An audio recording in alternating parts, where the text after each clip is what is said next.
Hope you're doing well.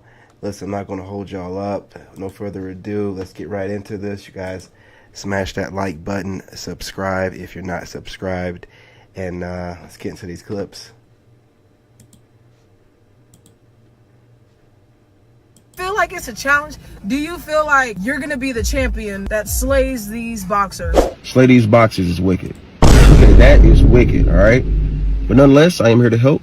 Keep going, Redbone. You know what the deal is over here. You see this t-shirt? Do you see this fitted hat? You see this lineup? Yeah, but I also seen this. Hell no. Hell no. No. See, you see this guy right here. You know what I'm saying? This one right here, he's the stud detector. You know what I mean? He investigates these studs, man. And if they show any signs of, penis, them missing it, any kind of way, he'd be on them. And the way that she was rolling that, you ain't going to tell me that she don't miss some penis. Get up out of here. You seen where she was rolling that, man. That was crazy work. Said those type of thirst traps. You can't ask me why I'm taking multiple angles of my beef and sending it to your DM, okay? I'm just saying. No, okay. Let me quit joking.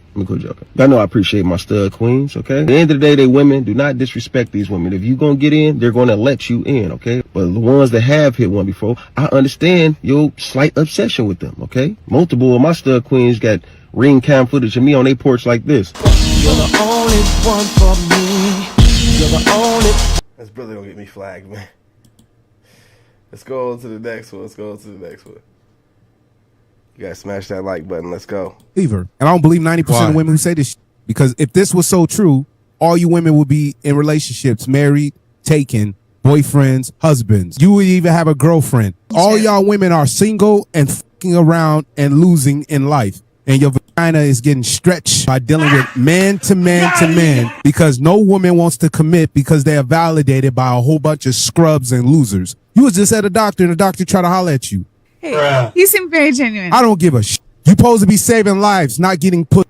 He was on a lunch break. He invited me upstairs for lunch. He invited you upstairs for lunch. Yeah. You are the biggest simp and doctors are losers. Hey. Most of them. Because you make $200,000 a year and you mostly in debt most of your life and you have to mess with the nurse and still screw her over. Nurses are one of the biggest cheaters. And the problem with nurses, they're f***ing the doctor. They're leaving their husbands for a doctor that don't even give a shit about them. She said she would cut him off earlier. I don't believe her. And I don't believe 90% of women who say this because if this was so true, all you women would be in relationships, married, taken, boyfriend. Let them cook, man. Let them cook. I think something else in here. And let me go ahead and say this. Hey, I feed my son. I remember learning in the Bible. Here's how to. So listen, you can watch me do it, or you can do it with me. What time you want to start? Did y'all see them? Oh, Lord. Boy, them lips alone. How you calling home like this? Put mommy on the phone. Yeah, Barbara, it's Richie. Classic. Yeah, look it, I ain't never coming home no more. Stop playing. Go to the next one. Fellas, if a woman gives up. All right, look. We're rolling on over to the next one. Let's see. I want to talk about this. Yeah, let's not take away from physical attraction. A guy knows when he looks good. All the girls want him. He knows when he's desired. Even if he ugly, he got a nice body. They get an ego. They start to feel themselves, and then that creates. It's true. That creates a character of them. They're just and that's now attractive. Why are you hating on this ego? I'm not hating, but that's just how. That's just how guys are. Like listen, then now they're just people. This guy. I'll say people.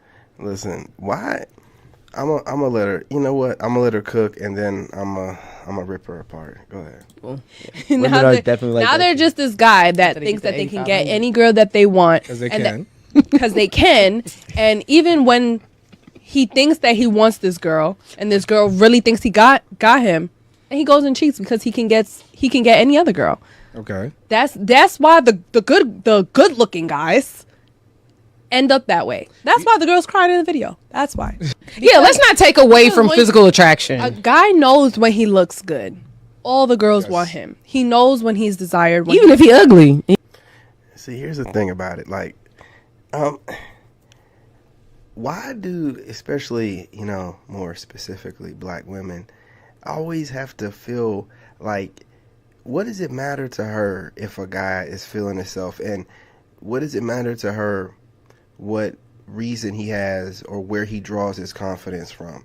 Why is she making, because this is all hypothetical. This is just what she thinks. And mind you, what is that, glass of drink in her?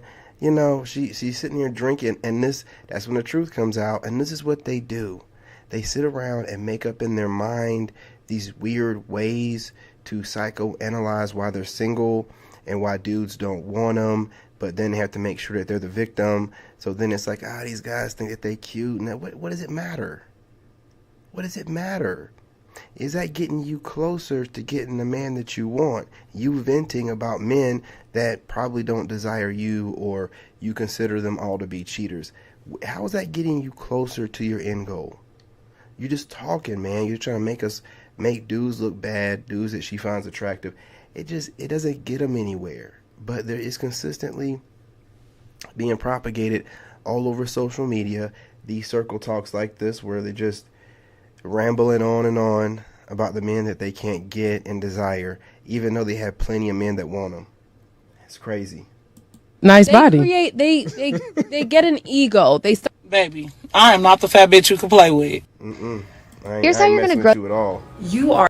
Why has dating become adversarial, competitive between partners?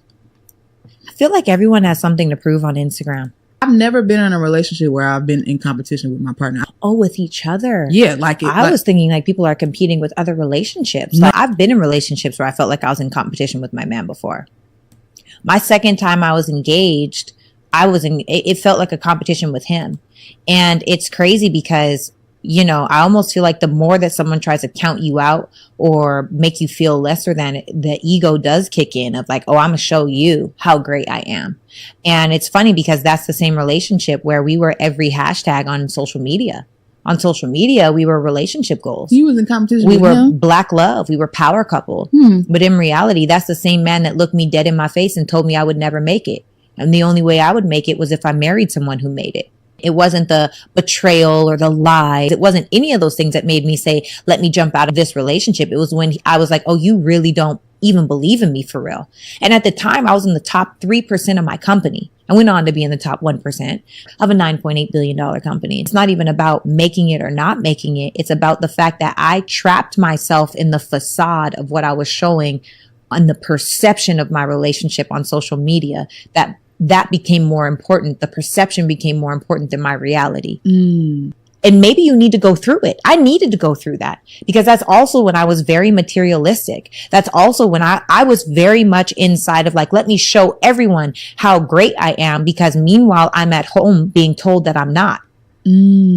So I needed to go through that time. I think it's so narcissistic to pursue a person, to then get that person, and to then do everything to break them down or try.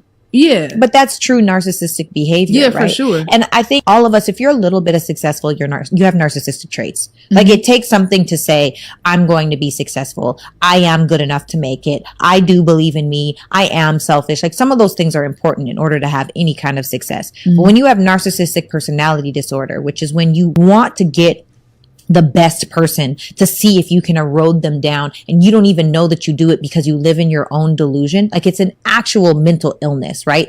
That's why it's called a disorder, like a narcissistic personality disorder. So I've only experienced that once. I think that that's why it's so important, because that relationship didn't last very long. It was 6-7 months, but it felt like 5 years, you know? And oddly enough, it was he and I that started reading the book, 101 Questions to Ask Before You Get Engaged. But it was all a part of the plan.